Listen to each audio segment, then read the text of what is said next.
Ser Podcast.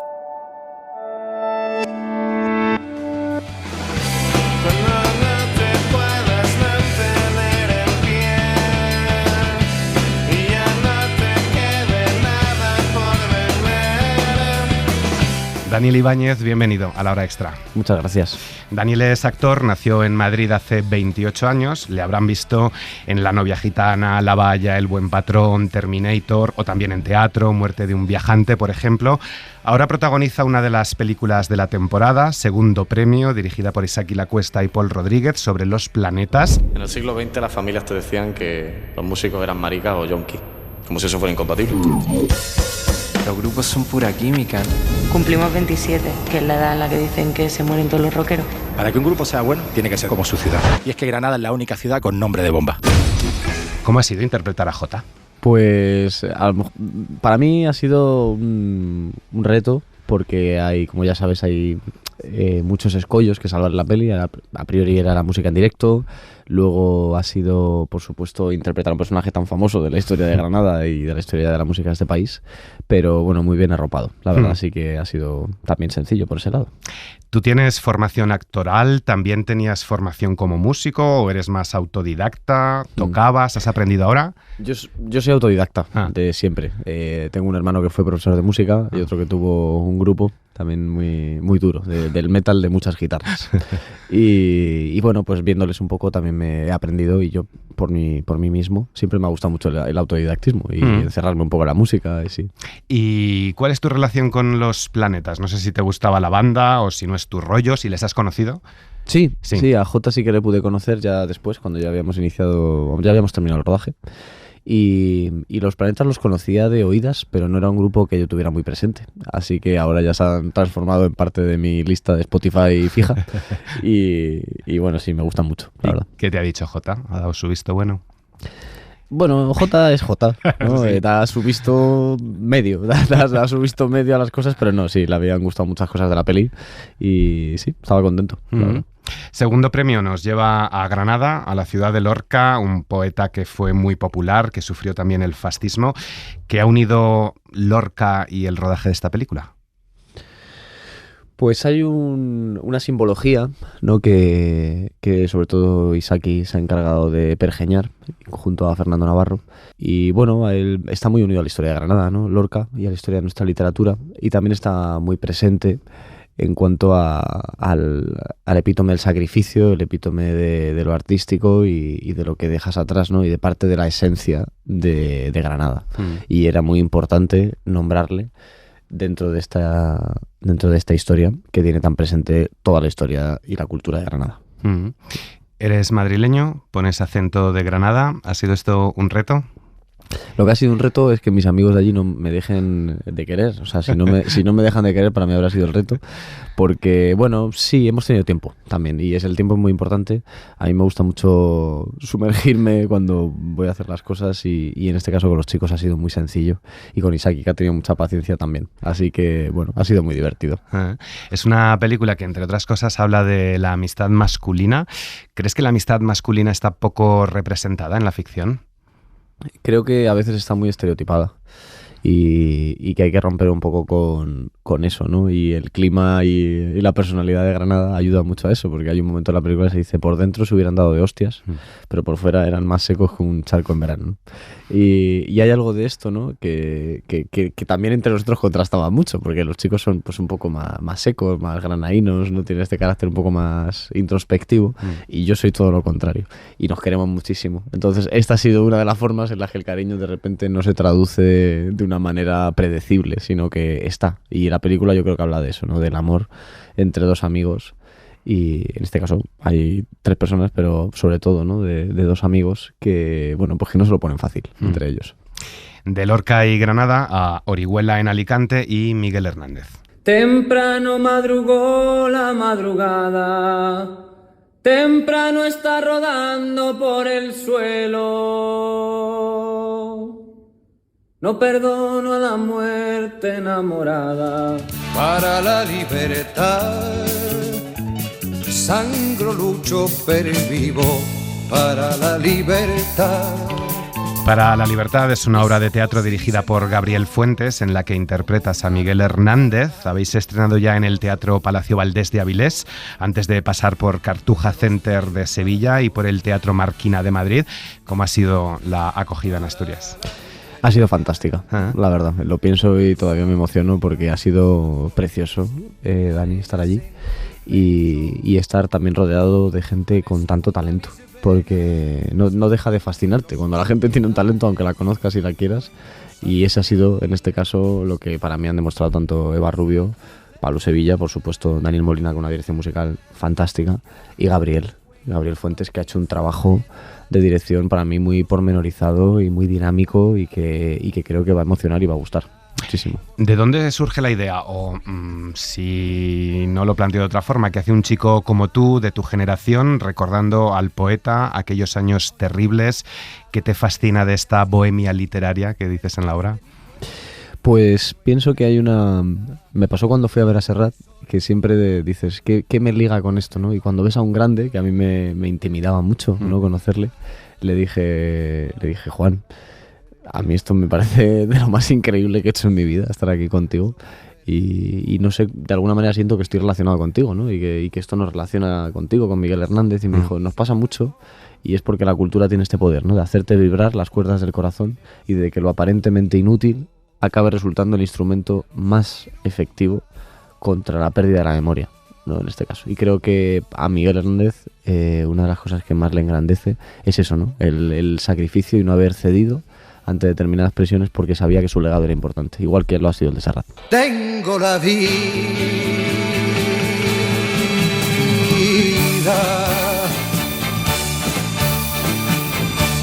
Miguel es un poeta combatiente, él no es como Rafael Alberti o como los otros que iban al frente, leían 4 versos y volvían a Madrid.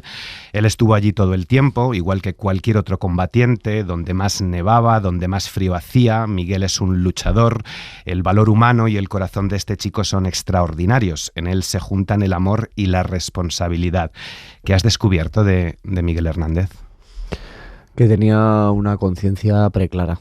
Y que es un ejemplo, ¿no? Creo que es un poeta, sí, olvidado, y que precisamente Serrat se encargó de hacerlo lo que llamaríamos mainstream, ¿no? Y Miguel, por supuesto, que aunaba el amor y la responsabilidad porque estuvo efectivamente donde más frío hacía.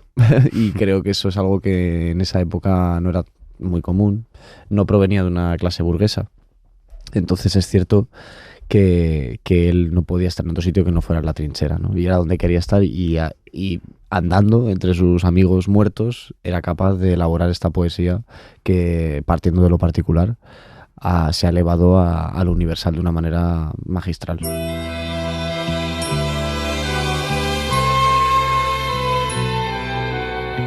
En Orihuela, su pueblo y el mío, se me ha muerto como del rayo Ramón Sigel, a quien tanto quería. La obra empieza en la Plaza de Madrid a 18 de enero de 1940, año de la victoria. Es un recorrido también musical por la vida truncada de Miguel Hernández, con canciones de Serrat, que interpretó sus poemas en 2 discos maravillosos. Serrat ha asesorado este montaje, lo has adelantado, has podido hablar con él, lo ha visto, ¿qué te ha dicho? ¿Cómo has conectado con él y con esta poesía? Pues Serrat se ha revelado como un padrino para mí, para nosotros, y de hecho nos llamó el día anterior al estreno en Avilés y fue, saltaron las alarmas, ¿no? Todos estábamos pálidos, nos quedamos pálidos y nos tranquilizó muchísimo, porque pienso que una de las, lo dije en otra ocasión, una de las cosas que tienen los grandes es que emanan esta tranquilidad, ¿no? Y a nosotros nos dio una libertad y una tranquilidad, nos dijo, ya lo tenéis, chicos, id a por ello, disfrutadlo muchísimo y pasad por este viaje, ¿no? Que espero que sea el que haya hecho la gente también allí. Te acompañan Daniel Molina, el director musical de la función, 2 actores, Eva Rubio, Pablo Sevilla, que interpretan a varios personajes, pero el peso de la obra cae sobre ti, interpretas todas las canciones en directo, también, como en la peli. ¿Esto ha sido un reto añadido? Pues la verdad que sí, siempre lo es cantar, que no es mi camino natural, Pero bueno, al tener la tranquilidad, el peso de las canciones sí que recae en mí, pero es cierto que tanto Eva Rubio como Pablo Sevilla hacen un trabajo que describía una persona como estajanovista, yo lo considero muy brillante, porque pasan por personajes de los que solo se da un retazo en el texto, y que Gabriel se encarga de potenciar de manera que parece como un 8,5 de Fellini, ¿no? Entonces entre los dos, entre Eva y Pablo, me van haciendo este viaje, ¿no? De un lado a otro, dando bandazos, como si a modo de Alicia o de una especie de títere, Miguel tiene este despertar de la conciencia para ir desempregnándose de todo esto, ¿no? Y Daniel Molina logra reelaborar estas canciones que tanto están en el subconsciente colectivo, ¿no? de una generación, para acercarlas a una sonoridad y con un pulso más actual y que vibra en función de la narración, ¿no? Tanto en las conversaciones con él como con Gabriel Fuentes, el objetivo era eso, ¿no? Darle una vuelta de tuerca a esto, y a través de la luz, por supuesto que Juanjo Llorens no lo hemos nombrado, pero hace una pintura moderna, tanto él como Elvira, de este mundo, ¿no? Que es tan loco, que de repente pasa de un sitio a otro, ¿no? Es Alicia en el País de las Maravillas, que se nombraba, tiene esto, no es episódico. Entonces pasar y que la gente vaya a la velocidad a la que va Miguel Hernández era lo complicado de esto. Sí, y además es un texto precioso, es muy poético. ¿Cómo ha sido trabajar esa prosa poética para acercarla también a las generaciones de hoy? No sé si es un esfuerzo añadido. Pues creo que otra vez ahí el tanto reside en Gabriel, porque es cierto que, bueno, tanto Pablo como Eva como yo nos hemos formado en la Resat, que había una formación de verso bastante pormenorizada y muy exhaustiva, y creo que nos ha ayudado mucho a integrar un texto que es verdad que está un poquito elevado, o sea, no es llano, y que también te da gusto, ¿no? Oír eso en el teatro. Entiendo que cuando tú vas quieres oír un lenguaje a veces que te eleve un poco, ¿no? Y esto ha sido un trabajo de acercarlo a la tierra. Era un poco elevado, pues acercarlo un poco a la tierra para que llegue, porque al final es una elevación del lenguaje y que te haga vibrar. Ante la vida sereno,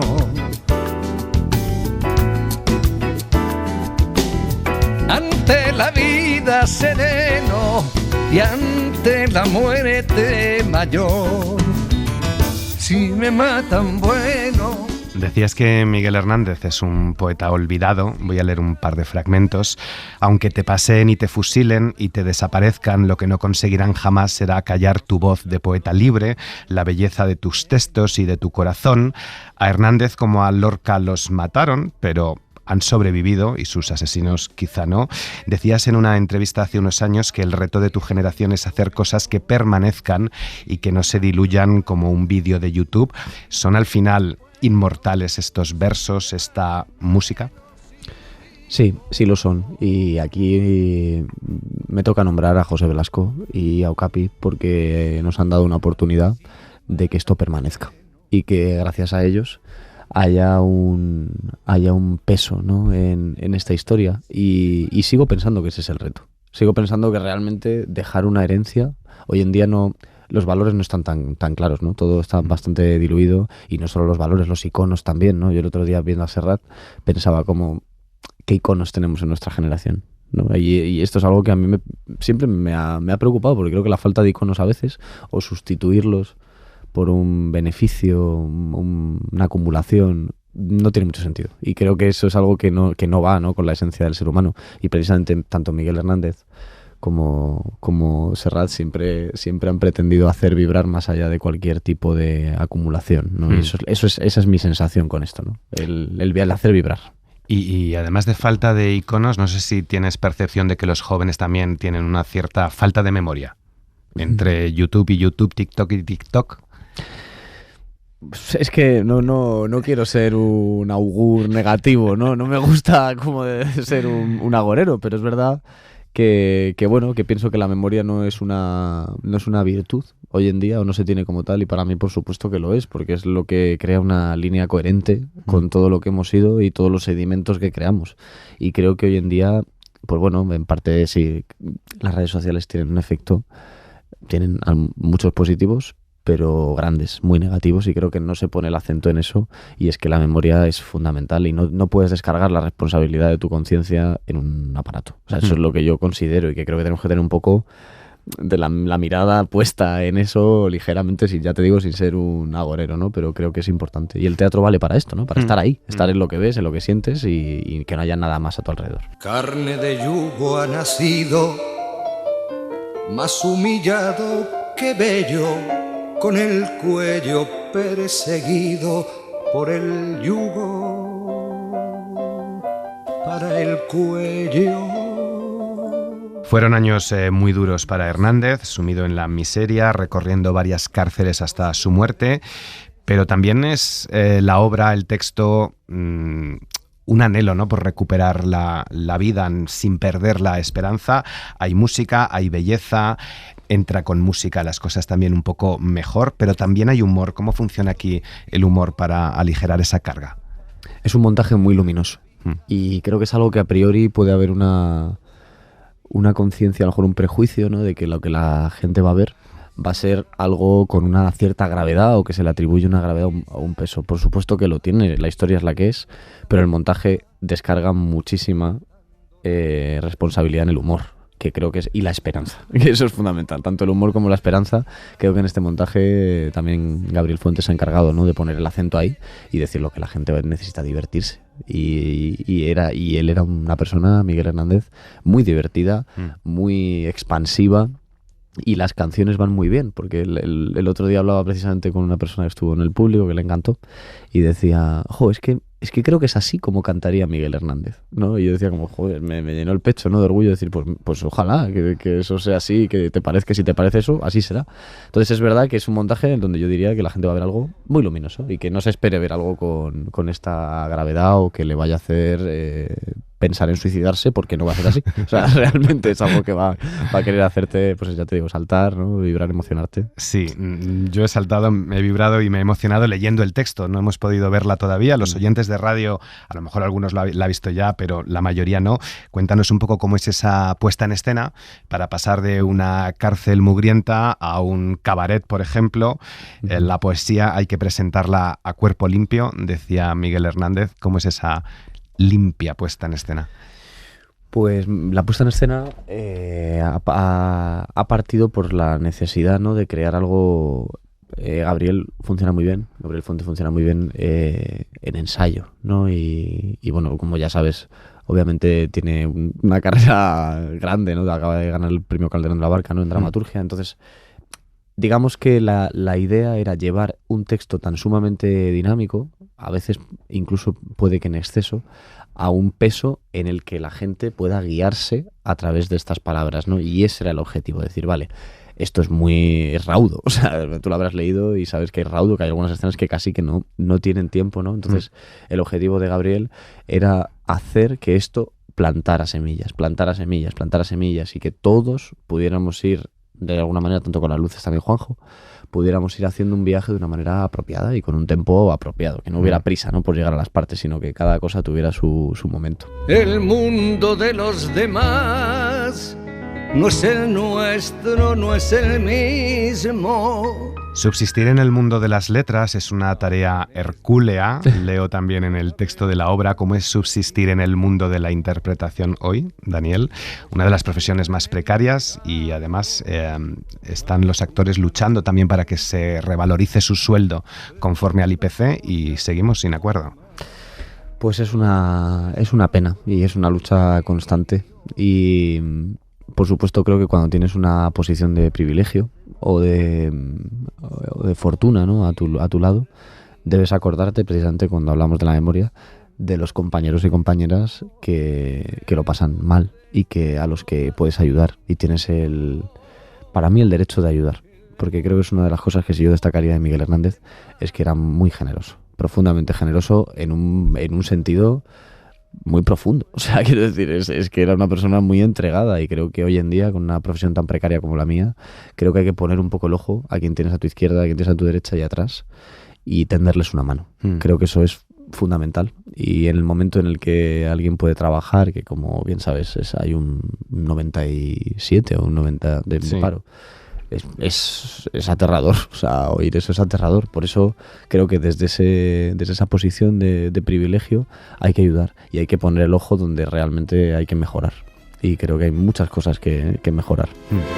tened presente el hambre, recordad su pasado, turbio de capataces que pagaban en plomo. Luchamos para que nuestros hijos tengan pan y educación y prosperidad y sanidad y libertad. A los caciques y a los señoritos nunca ha de faltarles de nada, porque hasta con la guerra hacen negocio. Bueno, sobre todo con la guerra, porque nunca te olvides que la guerra es un negocio. Al final, en 2024 estamos en las mismas luchas. Pues sí, es muy doloroso no ver lo que está sucediendo en el mundo.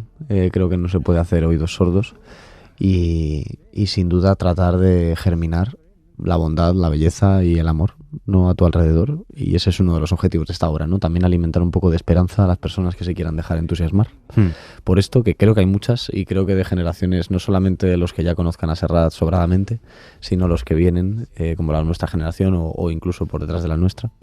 Creo que es importante alimentar de esperanza, porque la hay, y creo que a veces una sola palabra o una sola obra de teatro, un solo momento, tienen un poder y tienen una onda expansiva mucho más grande de la que pensamos, y hay que dejarse impregnar. Claro, no sé si sembrar la esperanza se vuelve un poco más difícil. Decía Eduardo Mendoza, cuando le dieron la medalla de honor en la SGAE a Serrat, que era un luchador antifranquista comprometido con los derechos humanos, con la libertad, con la democracia. Pero en esta obra se recoge algo que también estamos viviendo con mucha virulencia en estos tiempos. Hay mucho odio y mucha violencia. Eso no va a cambiar nunca. La vida siempre ha sido así y va a seguir siendo así. Hay mucha violencia, hay gente muy mala, hay algo más, hay un odio que flota en el ambiente que va mucho más allá. Injusticia siempre ha habido, pero lo que hay ahora es diferente. Esto es un ajuste de cuentas. Lo que está pasando en España es algo muy serio como para tomárselo a la ligera, advierte Miguel Hernández. Un poco más adelante dice: yo lo que peor llevo es que no nos dejen ni tener libros. Todo está prohibido, ni novelas, ni poesía, ni periódico, la censura y la recensura. ¿Te preocupa estos tiempos que vive hoy también el arte, la cultura, con esos intentos de censura?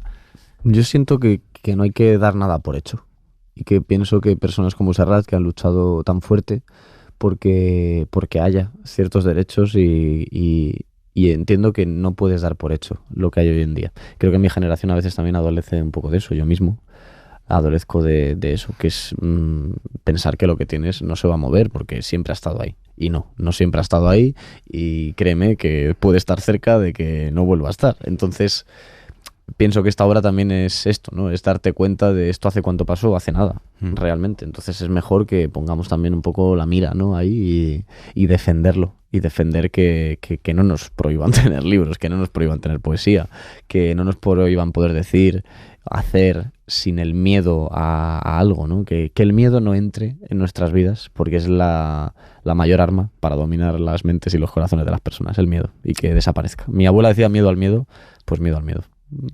Claro, porque hemos visto esta temporada algunas obras que abordan esto de la memoria, como El mar, por ejemplo, Visión de unos niños, de Alberto Conejero, que algunos ayuntamientos se han negado a programar. No sé si teméis que os pueda pasar en la gira de esta obra. Sí, siempre lo temes. Espero que no suceda. Y bueno, vamos a ver cómo es el periplo de esta obra. Espero que dentro de un tiempo nos vamos a ver y te diga, pues mira, no ha sido así. Estamos estrenando en todos los ayuntamientos de España posibles, pero estoy de acuerdo contigo. Lo que ha pasado con Alberto también es tremendo, y creo que eso es algo que tenemos que tener en cuenta. No se puede censurar nada hoy en día, y creo que deberíamos ser un poquito más estrictos y más duros con eso. ¿Has hecho cine? ¿Has hecho televisión? ¿Has hecho algo menos de teatro? ¿Qué te aporta el teatro? Muchísimo. Yo sobre todo estudié teatro, y la RESAD es la escuela en la que me formé. Entonces el teatro para mí es muchísimo. Hay veces que se dice que es el hermano menor del cine porque, bueno, pues económicamente es un poco más endeble, ¿no?, la estructura teatral en este país. Y es una de las luchas que también hay que tener, ¿no? Porque el teatro es importantísimo. Te da algo que no te pueden dar, para mí, otros elementos artísticos, que es el directo, es el presente, ¿no? Es lo que está sucediendo, nadie lo va a cambiar. Eso ha sido tu sensación, la tienes ahí, guárdatela en el corazón porque va a ser para siempre. Y salir del teatro removido o conmovido para mí es vital. Entonces, pues, ¿qué te voy a decir? Yo, para mí lo es todo, el teatro. Pues deseando conmovernos con Para la libertad, un poeta debe perseguir sus sueños, aunque le vaya la vida en ello. Daniel Ibáñez, muchas gracias por haber estado en La Hora Extra. Muchas gracias a ti, Dani.